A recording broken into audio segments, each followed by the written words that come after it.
He was one of the most popular and celebrated figures in French, European and world cinema. A face, a physique, a voice, a smile, a name.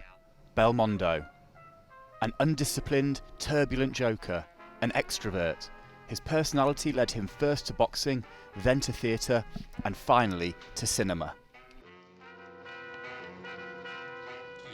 His first major role came at the end of the 1950s in Out of Breath, with another newcomer, Jean-Luc Godard. This was the start of the new wave movement of French cinema. This is the beginning of unprecedented success.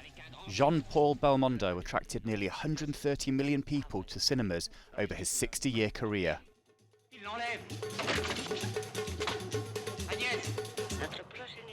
The films follow one another, from adventure films to comedy, and also dramatic films. At the end of the 1960s, Belmondo became Babel, a sign of a true love story between the actor and the audience. He worked with some of the biggest names of a generation, the likes of Claude Lelouch, François Truffaut, Alain Resnais, and Peter Brook, to name just a few. In the early 1970s, he worked with Alain Delon in the gangster film Borsellino. The film was a huge success. However, despite hitting it off on the screen, the pair fell out following the production over who had top billing. He moved into action films, thrillers and comedies, demonstrating his versatility.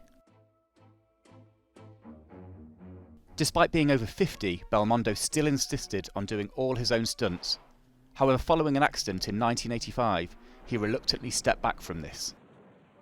Itinerary for Spoiled Child by Claude Lelouch would be his last great commercial success in 1988.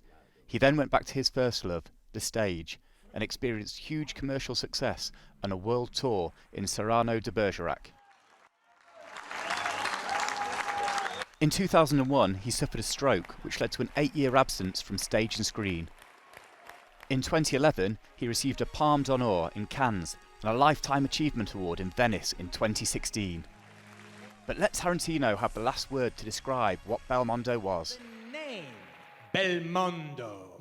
It's a verb that represents vitality, charisma, a force of will.